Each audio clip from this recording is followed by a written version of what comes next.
చాలా మందికి ఈ దేశంలో అసలు వాళ్ళు పుట్టినటువంటి సమయం తెలియని వాళ్ళు ఉంటారు. పాపం వాళ్ళకి తెలియదు. వాళ్ళు జాతకర్మ చేయించుకున్న వాళ్ళు కారు, వాళ్ళకి జాతకాలు తెలియనప్పుడు ఎవరైనా ఇబ్బందులు పడుతున్నారనుకోండి, పెద్దలు ఏం చేస్తారంటే వాళ్ళు పడుతున్న ఇబ్బందిని వింటారు.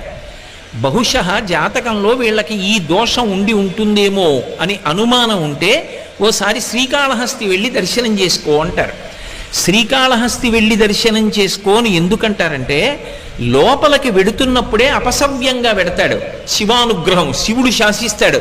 అపసవ్యం నీకు ఇష్టం, వాడు నాకు అపసవ్యంగా వచ్చాడు, అవమానం నాకు, కానీ నేను దాన్ని సత్కారంగా స్వీకరిస్తున్నా, వాడి జోలికి నువ్వు వెళ్ళడానికి వీల్లేదు. ఎందుచేత అంటారేమో, గ్రహములకు స్వాతంత్ర్యము లేదు. చాలామంది తెలియక శనీశ్వరుడు అంటుంటారు. శనీశ్వరుడు అన్న మాట లేదు అసలు. శనైశ్చరుడు, శనైహి చరహ. ఆయన చాలా మెల్లగా కదులుతాడు, మిగిలినటువంటి గ్రహాల్లాగా కదలడు, చాలా మందంగా కదులుతాడు. కాబట్టి మందుడు అని ఒక పేరు ఆయనకి. శనీశ్వర గ్రహం అనాలి తప్ప శనీశ్వర గ్రహం అనకూడదు. ఈశ్వరత్వము లేదు గ్రహములకు. అవి మేమీ ఫలితం ఇచ్చి తీరుతాం అనవు.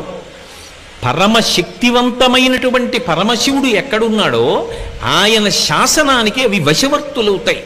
అవి వశవర్తులై ఆయన చెప్పిన మాట వింటాయి. నేను ఒకప్పుడు నా జీవితంలో ప్రత్యక్షంగా చూశా. ఒక చోట ఒక ఆయన ఒక వ్యక్తి యొక్క జాతక చక్రాన్ని చూశాడు. అన్నీ అద్భుతంగా చెప్పాడు. ఏడాది క్రితం మీ భార్య గారి శరీరం విడిచిపెట్టారు, మీ దురదృష్టం అన్నాడు. ఆయన అన్నాడు, నా భార్య శరీరం విడిచిపెట్టలేదన్నాడు. వెంటనే ఆ జ్యోతిష్కుడు అన్నాడు, మీ భార్య గారు శరీరం విడిచిపెట్టినంత ప్రమాదం జరిగిందా అన్నాడు. ఆయన కాసేపు ఆలోచించి జరిగిందన్నాడు. నువ్వు శివభక్తుడివా అని అడిగాడు. అవును, మేము ఇంట్లో శివారాధన చేస్తాం. శివారాధన చేయడం అలవాటుగా చాలా తరాల నుంచి మీ ఇంట్లో ఉన్న కారణం చేత యథార్థమునకు శరీర పతనమైపోవలసిన నీ భార్య శరీరము పడలేదు, అంతవరకు తీసుకెళ్ళి వదిలిపెట్టించేశాడు ఈశ్వరుడు. శివభక్తుడవు కనుక ఆయన అనుగ్రహము చేత గ్రహములు శాసింపబడ్డాయి, నీ భార్య బ్రతికిందన్నాడు. నేను అక్కడే ఉన్నాను. నిజంగా నేను ఆశ్చర్యపోయాను. ఎందుకంటే అతని జీవితంలో ఆ సమయంలో జరిగినదే అతని భార్య వెళ్ళిపోవలసిన స్థితే నాకు తెలుసు. కానీ ఆమె బ్రతికింది. ఆమె బ్రతకడం వెనకాతల ఏ మర్మమున్నదో వచ్చిన జ్యోతిష్కుడు చెప్పాడు. అంటే శివశాసనము అంత గొప్పది. అంతటి శాసకుడైన వాడు అప్రదక్షిణాన్ని అంగీకరించాడు. కానీ ఒక్క శ్రీకాళహస్తిలో మాత్రం అప్రదక్షిణాన్ని అనుగ్రహిస్తాడు. ఈ క్షేత్రమునకు ఇంకొక గొప్ప విశేషం ఉన్నది. నవగ్రహములను కవచముగా కట్టుకుని ఉంటాడు. కవచం ఎవరు కట్టుకుంటారు? యోధుడు కట్టుకుంటాడు. యోధుడి వలన కవచమునకు కీర్తి వస్తుందా, కవచము వలన యోధునకు కీర్తి వస్తుందా? అంటే ఎంత గొప్ప యోధుడు కట్టుకుంటాడు అన్న దాన్ని బట్టి కవచానికి కీర్తి వస్తుంది. నవగ్రహములు ఆయనకి కవచమై ఉంటాయి. అయినప్పుడు ఆయన చేతిలో అవి ఒక ఉపకరణం లాంటివి, ఆయన తీసి పక్కన పెట్టేటటువంటి ఒక ఆభరణ విశేషం లాంటివి అవి. ఆయనకి ఎవడు భక్తితో ఉంటాడో అటువంటి వాడిని గ్రహములు కూడా చెనకలేవు. నమః శివాభ్యాం అశుభాపహాభ్యాం అని ఆయన అనుగ్రహాన్ని పొందాడనుకోండి, ఆపద వచ్చేస్తోందని మనకి తెలియదు.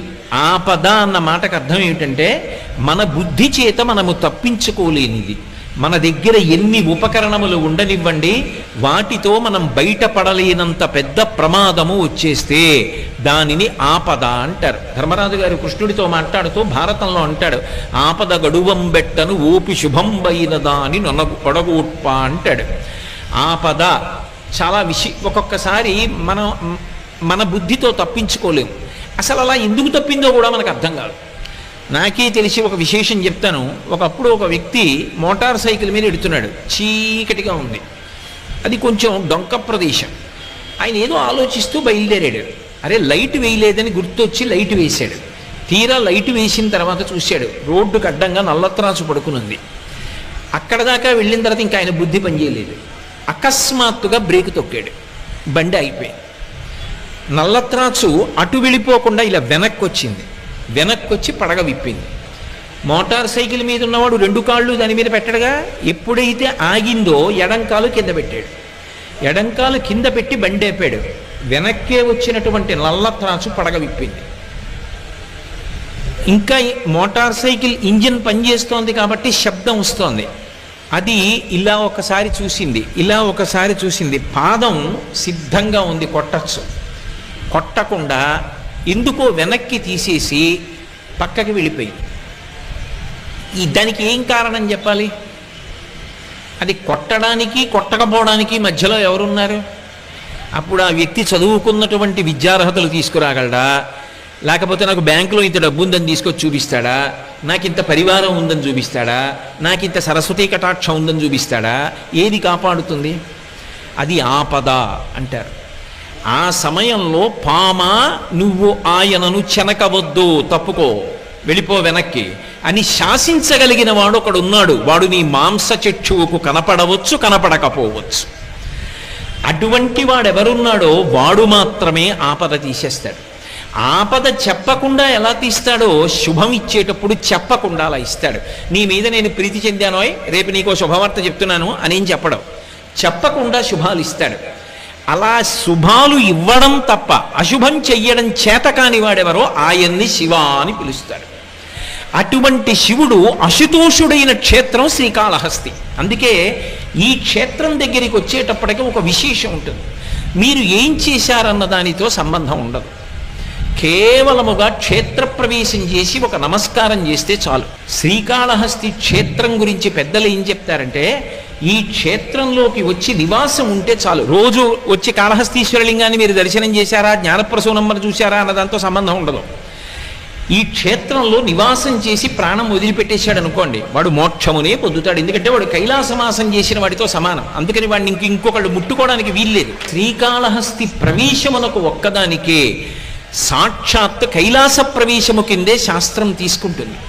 అంత గొప్ప క్షేత్రం.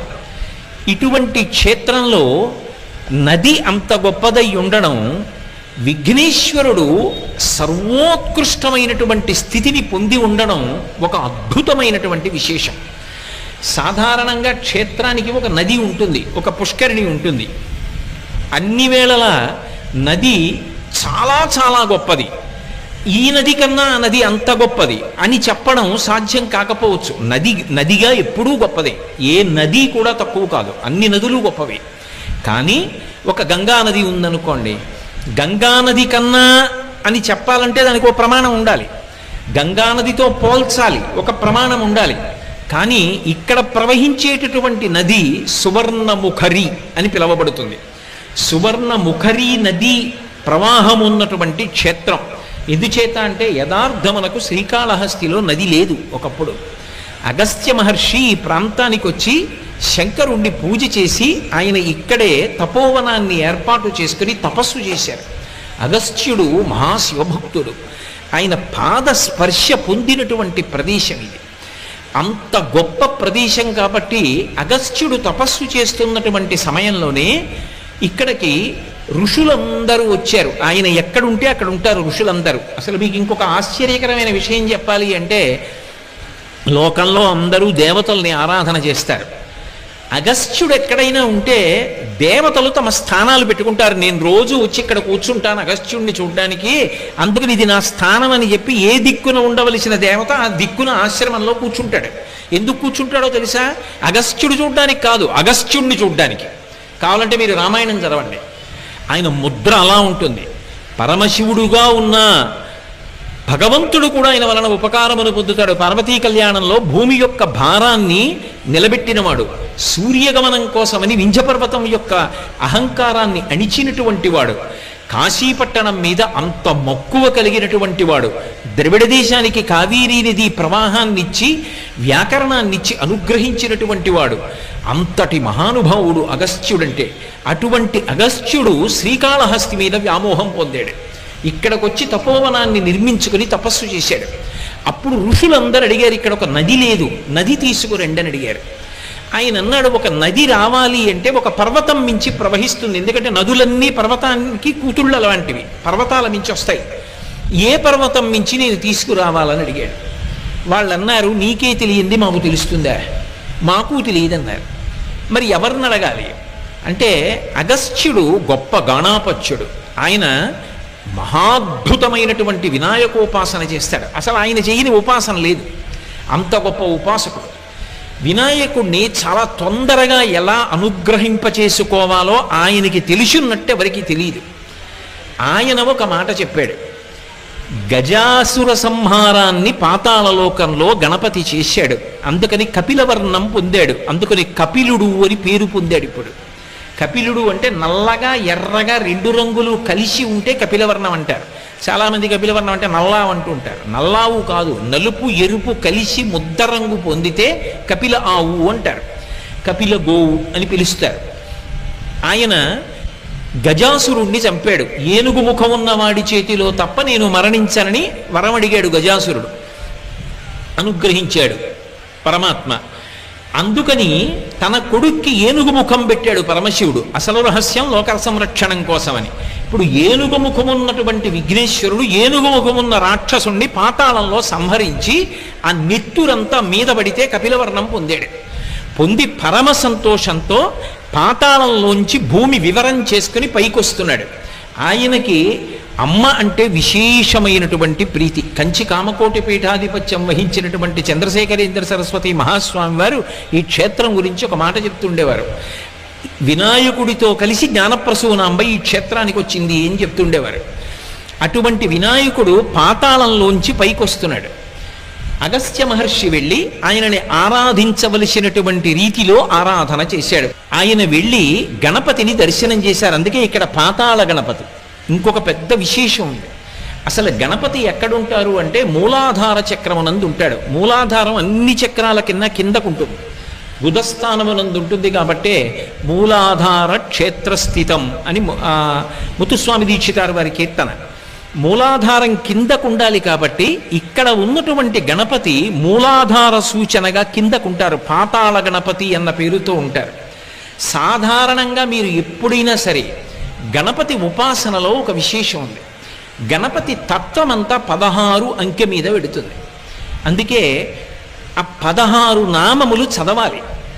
ప్రతిరోజు కార్యక్రమం దేంతో మొదలవ్వాలి అంటే విఘ్నేశ్వరుడి యొక్క 16 నామములతో మొదలవ్వాలి. ఒకవేళ నాకు చదవడం రాదనుకోండి, కనీసం నేను ఒక కాగితం మీద రాసుకుని చదవాలి. నాకు అలా చదవడం కూడా రాదనుకోండి, చదివే వాళ్ళు ఇంట్లో ఒక్కళ్ళైనా ఉండాలి. వాళ్ళు నోట్లో చదవకూడదు, మిగిలిన వాళ్ళు చదవడం రాదు కొంతమంది ఉన్నారనుకుంటే ఆ స్తోత్రం రోజు పైకి చెప్పాలి. అందుకే ఆ స్తోత్రం గురించి అంత గొప్పగా చెప్తారు ఇప్పటికీ పెద్దలు. సుముఖశ్చైక దంతశ్చ కపిలో గజకర్ణక లంబోదరశ్చ వికటో విఘ్నరాజో గణాధిప ధూమకేతుర్గణాధ్యక్ష ఫాలచంద్రో గజానన వక్రతుండ శూర్పకర్ణో హేరంబ స్కందపూర్వజ షోడశైతాని నామాని పఠేత్ శృణుయాదపి. నువ్వన్నా చదువు, శృణుయాదపి కనీసం విను. విద్యారంభే వివాహే చ ప్రవేశే నిర్గమే తథా సంగ్రామే సర్వకార్యేషు విఘ్నస్తస్య నజాయతే.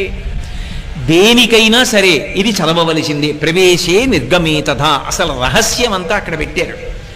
లోపలికి వచ్చినా బయటికి వెళ్ళినా, ఏ లోపలికి వచ్చి ఏ బయటికి వెళ్ళడం, అసలు అది పెద్ద విశేషం ఆ స్తోత్రంలో. ఈ 16 నామములను మాత్రం నువ్వు చెప్పి తీరాలి. ఒకవేళ నువ్వు చెప్పడం చేత కాకపోతే ఇంట్లో ఎవరైనా పైకి చదివితే విను, వినకుండా కార్యాలు ప్రారంభం చెయ్యవద్దు, ఒక రోజు పని మొదలు పెట్టవద్దు అని పెద్దలు చెప్తూ ఉంటారు. 16 నామముల మీద ఆయన తత్వం నడుస్తుంది. ఒక్క శ్రీకాళహస్తి క్షేత్రానికి మాత్రం ఒక విశేషం ఉంది. ఇక్కడ విఘ్నేశ్వరుడు అగస్త్యుని యొక్క పూజకు సంతసించి ఒక విశేషాన్ని ప్రకటించాడు. 16లో 4వ వంతు ఈ క్షేత్రంలో ప్రవేశించి పాతాళ గణపతి దగ్గరికి వచ్చి చెప్తే చాలు. 4 నామములు పలకాలి. ఇక్కడ గణపతి దగ్గరికి వెళ్ళి అథవా వెళ్ళి అక్కడ నిలబడి చెప్పి బయటికి వస్తుంటే వెనకాతల చాలామంది ఉండిపోతారు కదండి అనుకుంటే, మెట్లు దిగక ముందే నిలబడి 4 నామములు చెప్పాలి. ఏమని చెప్పాలి అంటే గజాననారి అంటే ఏనుగు ముఖము కలిగినటువంటి అసురుడు, రాక్షసునికి శత్రువైనటువంటి వాడు. గజానన అంటే ఏనుగు ముఖం ఉన్నవాడు, అరి అంటే శత్రువు. గజాననారి ఏనుగు ముఖము కలిగినటువంటి రాక్షసునకు శత్రువైనటువంటి వాడా. అలాగే అగస్త్యుని చేత స్తోత్రము చేయబడినటువంటి వాడా. కనీసం నామంగా అక్కర్లా, ఇలా చెప్పినా చాలు. 3వది పరమ భాగవతోత్తములైన వారు ఎవరుంటారో వాళ్ళ యొక్క ఈప్సితములను నెరవేర్చేటటువంటి లక్షణము కలిగినటువంటి వాడా ఈ 3 నామములు చెప్తూ ఆయన యొక్క రూపం గురించి, ఆయన వచ్చిన ప్రదేశం గురించి చెప్పేటప్పుడు పాతాళ వివర స్థాననే నమః, పాతాళ వివరమునందు లేదా భూవివర స్థాననే నమః, భూవివర నివాసాయ నమః. భూవివరము అంటే లోపలికి వెళ్ళినప్పుడు ఉండేటటువంటి ప్రాంతం, అక్కడ ఉన్నవాడా ఈ 4 నామములు చెప్పాలి. ఈ 4 నామములు కనీసం దేవాలయం దగ్గర ఓ బోర్డు అన్నా ఉండాలి తెలియని వాళ్ళ కోసం. ఉంటే వెళ్ళేటటువంటి వాళ్ళ 4 నామములు చెప్పి మెట్లు దిగి విఘ్నేశ్వరుణ్ణి స్తోత్రం చేస్తారు, ఒక నమస్కారం చేస్తారు. అంటే 16 నామములు చెప్తే ఇచ్చేటటువంటి ఫలితం ఇక్కడికొచ్చి 4 నామములు చెప్తే నేను కాపాడతానని ప్రతిజ్ఞ చేశాడు. అందుకే అగస్త్యుణ్ణి అనుగ్రహించి నీకు స్ఫురణలో లేదు, మరిచిపోయావు. ఇంతటి మహానుభావుడివి కూడా. బ్రహ్మగిరి అని దగ్గరిలో ఒక పర్వతం ఉంది. నువ్వు ఆ పర్వతం మీద తపస్సు చేసి అద్భుతమైనటువంటి నదిని ప్రవహింపచేస్తావు. దిగ్విజయమస్తు, నీకు ఏ విధమైన విఘ్నం కలగదు, బయలుదేరమన్నాడు. బ్రహ్మగిరి మీదకి వెళ్ళి అగస్త్య మహర్షి తపస్సు చేశారు. శంకరుడు బ్రహ్మగారి ద్వారా కబురు చేస్తే పరమశివుని యొక్క జటాజూటంలో ఉండేటటువంటి గంగా నది సువర్ణముఖరి అన్న పేరుతో ప్రవహించింది. ఎందుకు ప్రవహించాలి ఆ పేరుతో అంటే, సువర్ణం అంటే బంగారం. బంగారానికి 2 రకములైన లక్షణాలు ఉంటాయి. భగవంతుడికి ఏ లక్షణం ఉంటుందో బంగారానికి ఆ లక్షణం ఉంటుంది. భగవంతుడు చూడండి, ఘోర రూపం ఆయనదే, అఘోర రూపం ఆయనదే. సనాతన ధర్మంలో బాధలు పెట్టడానికి, భయపెట్టడానికి ఒకడు, భయాన్ని తీసేసి రక్షించడానికి ఒకడు ఉండరు. భగవంతుడే భయపెడతాడు, భగవంతుడే రక్షిస్తాడు. 2 ఆయనే చేస్తాడు. చేసిన పాపానికి ఫలితం ఇస్తున్నాడు అనుకోండి, భయపెడతాడు. అందుకే విష్ణు సహస్రనామ స్తోత్రంలో భయకృత్ భయనాశన, భయపెట్టేవాడా భయమును పోగొట్టేవాడా 2 ఆయనే.